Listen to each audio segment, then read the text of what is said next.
hier soir vous ont déçu. Non, elle ne m'a pas déçu, cette équipe de France, et au contraire, j'ai envie de lui dire merci. Merci d'avoir mis tous les Français dans la rue depuis 3 jours et d'avoir créé une parenthèse enchantée après une année qui a été une saison qui a été mortifère pour toutes les raisons qu'on sait. Eh bien ça, c'est le grand charme du football, d'avoir mis tous les supporters dans la rue, et elle ne m'a pas déçu parce que je n'en attendais pas davantage sur le jeu. Elle est allée au bout d'elle-même, elle a fait un match qui est dans la continuité de ses autres rencontres.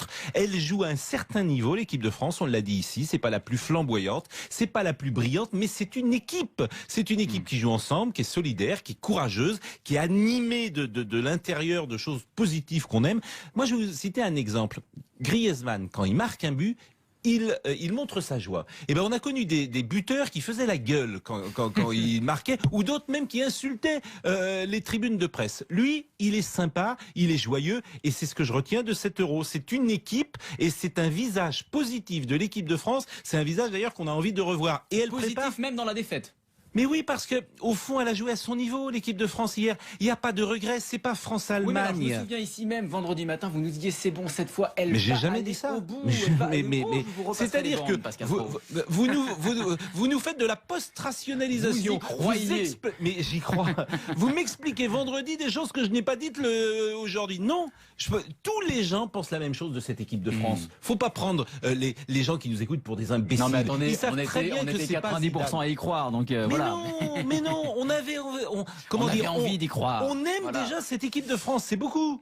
Et ce matin, d'ailleurs, on lui en veut pas. Il n'y a pas quelqu'un on n'est pas du tout dans l'atmosphère de Séville où on avait trouvé ça parfaitement injuste il y a 32 ans. Ce matin, on se dit, bah voilà, cette équipe, elle nous a fait rêver. On a aimé son rapport au public. On a aimé non pas tant la manière dont elle joue, parce qu'elle n'est pas la plus flamboyante, mais on le sait qu'elle va au bout de ses possibilités. C'est comme lorsqu'on a un enfant chez soi et que il a les meilleures notes possibles parce qu'il va au bout de son histoire. Voilà, il fait de son mieux. Ouais. Et ben là, c'est pareil. Cette équipe de France, elle fait de son mieux. Un mot de l'équipe du Portugal quand même, Pascal Pro.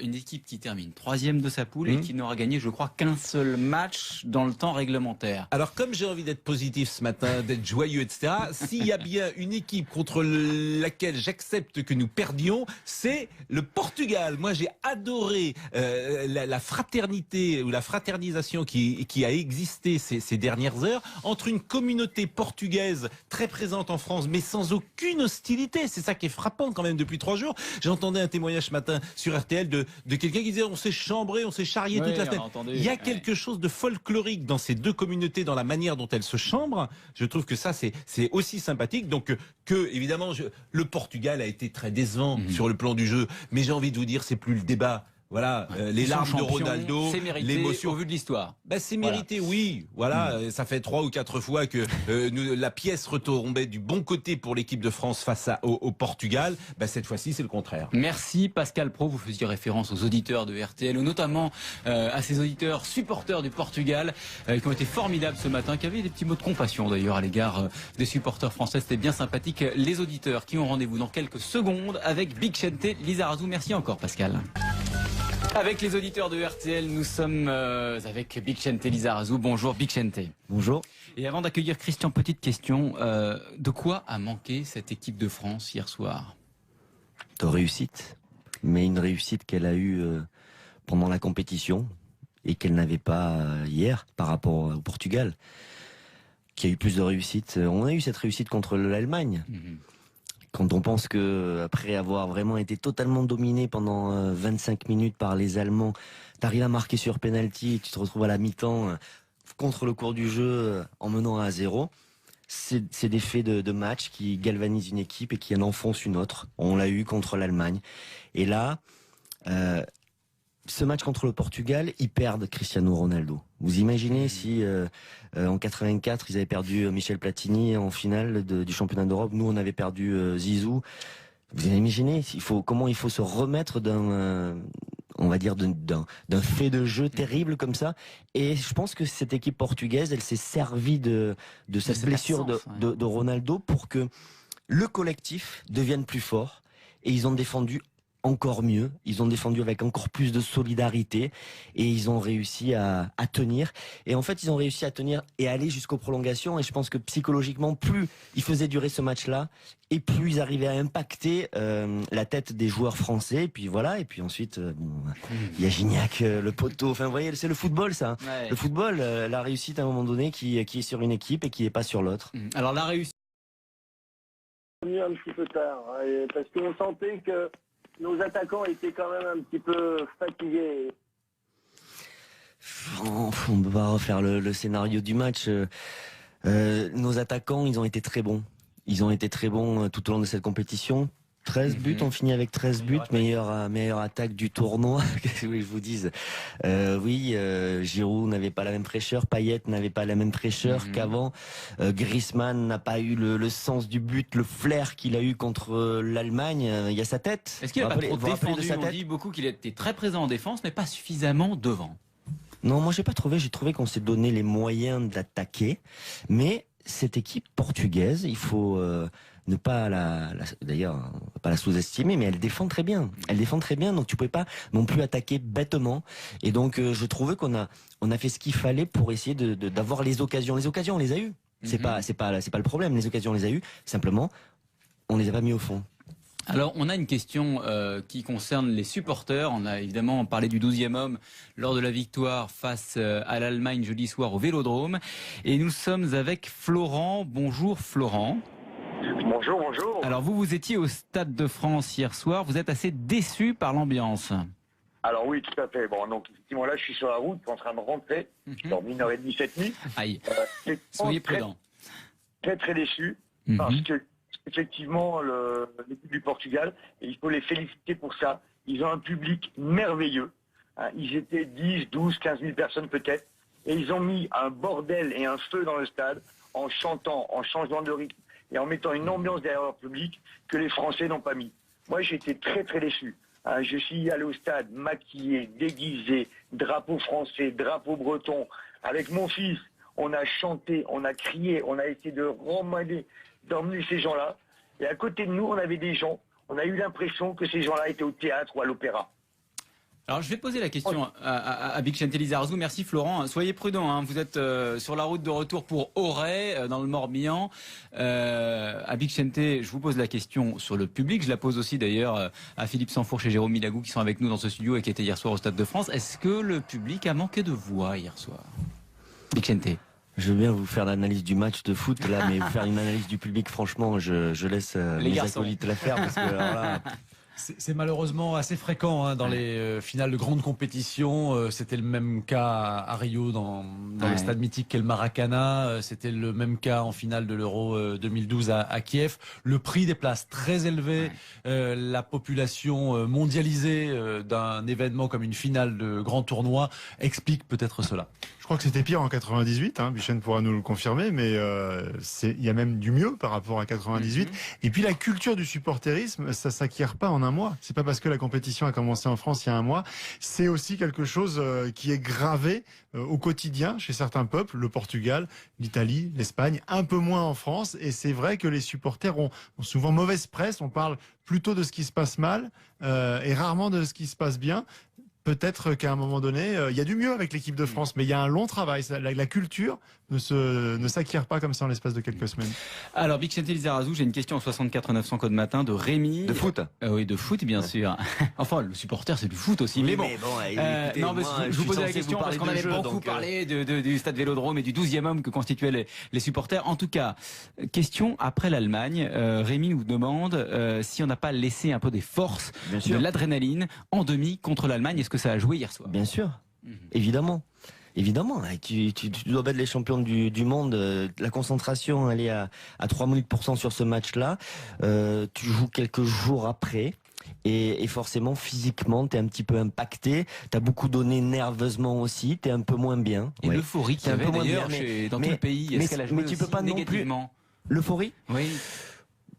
L'euphorie, oui. Enfin, après, c'est vrai que l'équipe de France, souvent, elle est réactive on va dire, dans la tempête. Souvent, on l'attend pas et puis tout d'un coup elle sort le match de folie. Et là, c'est vrai que tous les vents étaient porteurs et voilà, peut-être que c'était trop positif, mais il faut toujours aussi être capable de valoriser un adversaire. Les Allemands ont très bien fait en demi-finale, ils sont pas plaints de l'arbitrage, ils ont dit bravo à la France et tout ça. Je pense qu'il faut avoir du respect aussi pour cette équipe portugaise.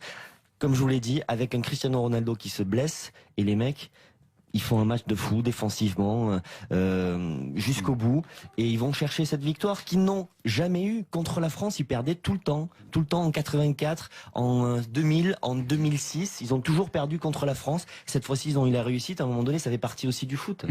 Une question qui fâche. Nous avons Marc qui nous appelle. Marc, bonjour Marc, vous êtes à Valenciennes. Bonjour. Question qui fâche parce qu'elle concerne Hugo Lloris. On encense nos Bleus depuis hier. On dit beaucoup de bien d'Hugo Lloris. Et vous considérez qu'il a peut-être une petite responsabilité? Oui, bonjour Vicente. Bravo d'abord pour ta carrière, je suis content de t'avoir en ligne. Et non, moi, d'abord, deux petites choses. J'avais dit, je suis Paco, l'enfant fourche, tout ça. Il décrypte tout ça. On parle du poteau de... Moi, je suis déçu comme tout le monde. Hein. J'ai les pieds lourds ce matin. Mais faut parler de la transversale des Portugais. On n'a pas mis un mot. Ils ont fait un poteau, on a fait un poteau 1. Déjà, c'est la première des choses. Il y a des choses, moi, quand j'ai vu, j'ai relu, j'ai revisionné. Je demande à Vicente, est-ce que tu crois pas qu'il a un petit, comme on dit dans l'heure, un petit chouïa de responsabilité sur le but, une frappe quand même relativement molle, 25 mètres, un ballon qui flotte un tout petit peu, voilà, c'est tout. Je voulais savoir, voilà, en direct l'analyse de Vicente. On a bien compris Marc, merci beaucoup. C'était quand même une grosse frappe. Hein. J'ai pas le sentiment, il y a grosse faute. Après, il a sorti un match énorme contre les Allemands, des arrêts décisifs. Est-ce qu'il pouvait la sortir là ou pas? Enfin, je pense que voilà, on va pas s'arrêter à ça. Il a fait une très grande compétition, comme Antoine Griezmann a fait une très grande compétition. Il a manqué pour moi, cette réussite-là sur cette finale. Mais après, il faut pas tout remettre en question et aller chercher le détail pour dire lui, il a pas fait ci, il a pas fait ça. Il y a quand même des bases qui sont très intéressantes aussi pour le futur. Je pense que si on a le temps, c'est pas mal d'en parler. Justement, c'est de ça dont il faut parler maintenant. 2018, est-ce qu'il faut changer quoi que ce soit? Est-ce qu'il faut réintégrer un certain nombre de joueurs qui étaient absents pour diverses raisons? D'abord, on sait qu'on a un leader d'attaque, c'est Antoine Griezmann, merveilleux joueur. Qui a marqué 6 meilleurs joueurs de la compétition, 6 buts, 2 passes décisives, un sourire incroyable, un mec qui te porte à tout point de vue. D'abord qui te porte parce qu'il a du talent et ensuite qui te porte parce il est sympathique, parce qu'il est, je sais pas, t'as envie de t'attacher à ce mec-là, t'as envie que ce soit ton pote. Donc ça, c'est vachement positif. Ensuite, on a Paul Pogba dans un autre registre aussi, qui est un garçon attachant. Ils sont jeunes, ces gars-là. Donc ces deux-là, ils vont nous amener. Et puis voilà, il y a des petits jeunes, les Coman, les Martial, il y aura peut-être Fekir qui intégrera cette équipe, il y a plein de... Et puis ensuite, il faudra aussi des anciens, des mecs un peu expérimentés. Lloris sera toujours là. Après, on verra. En défense, il y en a peut-être qui vont arrêter, d'autres qui continueront. Pour l'instant, c'est difficile de se projeter. Le plus beau reste à venir, Jérôme Milagou. Oui, et une question, Vicente, est-ce qu'il n'y a pas un risque quand même qu'un ressort soit cassé, parce que beaucoup de joueurs nous ont parlé de matchs d'une vie et on les a vus quand même assez dévastés. Il va falloir vous me disiez. Ouais, après... En début de compétition, l'objectif c'était demi-finale. T'as surperformé par rapport à l'Allemagne. T'as battu les champions du monde. Les champions du monde qui avaient, on va dire, les moyens, enfin si tu prends les choses intrinsèquement, la valeur intrinsèque, avait les moyens de faire se doubler. Pour eux aussi, c'est une grosse déception. Bon, mais je trouve que finalement cet Euro, il est réussi. Alors on n'a pas été au bout du truc, mais il faut pas non plus penser qu'à ça. C'est-à-dire que dans 2 ans, on est censé être plus fort et peut-être justement viser et avoir la réussite jusqu'au bout sur un titre de champion du monde, pourquoi pas. Merci Vicente Lizarazu d'avoir été avec nous, merci pour cet Euro qu'on a vécu ensemble. Et on va vous retrouver très vite, bien sûr, sur l'antenne de RTL. Tout de suite, la météo. D'ailleurs, à Philippe Sanfourche et Jérôme Milagou qui sont avec nous dans ce studio et qui étaient hier soir au Stade de France. Est-ce que le public a manqué de voix hier soir? Vicente. Je veux bien vous faire l'analyse du match de foot, là, mais vous faire une analyse du public, franchement, je laisse mes acolytes la faire. Parce que, alors là... C'est malheureusement assez fréquent dans les finales de grandes compétitions. C'était le même cas à Rio dans le stade mythique qu'est le Maracana. C'était le même cas en finale de l'Euro 2012 à Kiev. Le prix des places très élevé, la population mondialisée d'un événement comme une finale de grand tournoi explique peut-être cela. crois que c'était pire en 98, Bichenne pourra nous le confirmer, mais il y a même du mieux par rapport à 98. Et puis la culture du supporterisme, ça s'acquiert pas en un mois. C'est pas parce que la compétition a commencé en France il y a un mois, c'est aussi quelque chose qui est gravé au quotidien chez certains peuples, le Portugal, l'Italie, l'Espagne, un peu moins en France. Et c'est vrai que les supporters ont souvent mauvaise presse, on parle plutôt de ce qui se passe mal et rarement de ce qui se passe bien. Peut-être qu'à un moment donné, il y a du mieux avec l'équipe de France, mais il y a un long travail. La culture ne s'acquiert pas comme ça en l'espace de quelques semaines. Alors, Bixente Lizarazu, j'ai une question au 64 900 code matin de Rémi. De foot Oui, de foot, bien sûr. Enfin, le supporter, c'est du foot aussi. Oui, mais bon. Écoutez, non, mais moi, je vous posais la question parce qu'on avait beaucoup parlé du stade Vélodrome et du 12e homme que constituaient les supporters. En tout cas, question après l'Allemagne. Rémi nous demande si on n'a pas laissé un peu des forces, de l'adrénaline en demi contre l'Allemagne. Est-ce que ça a joué hier soir? Bien sûr, évidemment. Évidemment, tu dois battre les champions du monde. La concentration, elle est à 3000% sur ce match-là. Tu joues quelques jours après. Et forcément, physiquement, t'es un petit peu impacté. T'as beaucoup donné nerveusement aussi. T'es un peu moins bien. Et l'euphorie qu'il y avait d'ailleurs dans tout le pays, est-ce qu'elle a joué mais tu peux pas négativement? Non plus. L'euphorie? Oui. L'euphorie, oui. Enfin, après, c'est vrai que l'équipe de France, souvent, elle est réactive, on va dire, dans la tempête. Souvent. On l'attend pas, et puis tout d'un coup, elle sort le match de folie. Et là, c'est vrai que tous les vents étaient porteurs. Et voilà, peut-être que c'était trop positif. Mais il faut toujours aussi être capable de valoriser un adversaire. Les Allemands ont très bien fait en demi-finale. Ils sont pas plaints de l'arbitrage. Ils ont dit bravo à la France et tout ça. Je pense qu'il faut avoir du respect aussi pour cette équipe portugaise. Comme je vous l'ai dit, avec un Cristiano Ronaldo qui se blesse, et les mecs, la tête des joueurs français, et puis voilà, et puis ensuite, il y a Gignac, le poteau, enfin vous voyez, c'est le football ça. Ouais. Le football, la réussite à un moment donné qui est sur une équipe et qui n'est pas sur l'autre. Alors la réussite... Un petit peu tard, parce qu'on sentait que nos attaquants étaient quand même un petit peu fatigués. On ne peut pas refaire le scénario du match. Nos attaquants, ils ont été très bons. Ils ont été très bons tout au long de cette compétition. 13 buts, on finit avec 13 buts, meilleure attaque du tournoi. Qu'est-ce que vous voulez que je vous dise? Giroud n'avait pas la même fraîcheur, Payet n'avait pas la même fraîcheur qu'avant. Griezmann n'a pas eu le sens du but, le flair qu'il a eu contre l'Allemagne. Il y a sa tête. Est-ce qu'il n'a pas trop défendu? On dit beaucoup qu'il était très présent en défense, mais pas suffisamment devant. Non, moi j'ai trouvé qu'on s'est donné les moyens d'attaquer, mais cette équipe portugaise, il faut ne pas d'ailleurs pas la sous-estimer, mais elle défend très bien. Elle défend très bien, donc tu pouvais pas non plus attaquer bêtement. Et donc je trouvais qu'on a fait ce qu'il fallait pour essayer d'avoir les occasions. Les occasions, on les a eues. C'est pas le problème. Les occasions, on les a eues. Simplement, on les a pas mis au fond. Alors, on a une question qui concerne les supporters. On a évidemment parlé du 12e homme lors de la victoire face à l'Allemagne jeudi soir au Vélodrome. Et nous sommes avec Florent. Bonjour Florent. Bonjour, bonjour. Alors, vous étiez au Stade de France hier soir. Vous êtes assez déçu par l'ambiance. Alors oui, tout à fait. Bon, donc effectivement, là, je suis sur la route, en train de rentrer. Je dors 1h30 cette nuit. Aïe. Soyez prudent. Très, très déçu. Parce que effectivement, l'équipe du Portugal, et il faut les féliciter pour ça. Ils ont un public merveilleux. Ils étaient 10, 12, 15 000 personnes peut-être. Et ils ont mis un bordel et un feu dans le stade en chantant, en changeant de rythme et en mettant une ambiance derrière leur public que les Français n'ont pas mis. Moi, j'ai été très, très déçu. Je suis allé au stade maquillé, déguisé, drapeau français, drapeau breton. Avec mon fils, on a chanté, on a crié, on a essayé d'emmener ces gens-là. Et à côté de nous, on avait des gens, on a eu l'impression que ces gens-là étaient au théâtre ou à l'opéra. Alors je vais poser la question à Bixente Lizarazu. Merci Florent. Soyez prudent, vous êtes sur la route de retour pour Auray, dans le Morbihan. À Bixente, je vous pose la question sur le public. Je la pose aussi d'ailleurs. Ils font un match de fou défensivement jusqu'au bout. Et ils vont chercher cette victoire qu'ils n'ont jamais eue. Contre la France, ils perdaient tout le temps en 84, en 2000, en 2006. Ils ont toujours perdu contre la France. Cette fois-ci, ils ont eu la réussite. À un moment donné, ça fait partie aussi du foot. Une question qui fâche. Nous avons Marc qui nous appelle. Marc, bonjour Marc, vous êtes à Valenciennes. Oui, bonjour. Question qui fâche parce qu'elle concerne Hugo Lloris. On encense nos Bleus depuis hier. On dit beaucoup de bien d'Hugo Lloris. Et vous considérez qu'il a peut-être une petite responsabilité? Oui, bonjour Vicente. Bravo d'abord pour ta carrière, je suis content de t'avoir en ligne. Et non, moi, d'abord, deux petites choses. J'avais dit, je suis Paco, l'enfant fourche, tout ça. Il décrypte tout ça. On parle du poteau de... Moi, je suis déçu comme tout le monde. Hein. J'ai les pieds lourds ce matin. Mais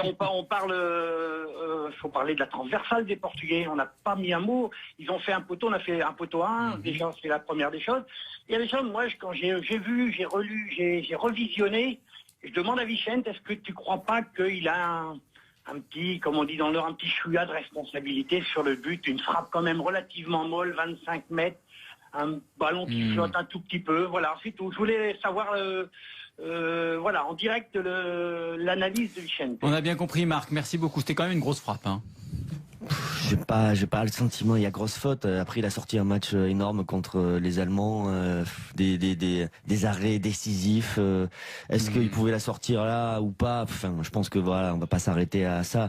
Il a fait une très grande compétition, comme Antoine Griezmann a fait une très grande compétition. Il a manqué pour moi, cette réussite-là sur cette finale. Mais après, il faut pas tout remettre en question et aller chercher le détail pour dire lui, il a pas fait ci, il a pas fait ça. Il y a quand même des bases qui sont très intéressantes aussi pour le futur. Je pense que si on a le temps, c'est pas mal d'en parler. Justement, c'est de ça dont il faut parler maintenant. 2018, est-ce qu'il faut changer quoi que ce soit? Est-ce qu'il faut réintégrer un certain nombre de joueurs qui étaient absents pour diverses raisons? D'abord, on sait qu'on a un leader d'attaque, c'est Antoine Griezmann, merveilleux joueur.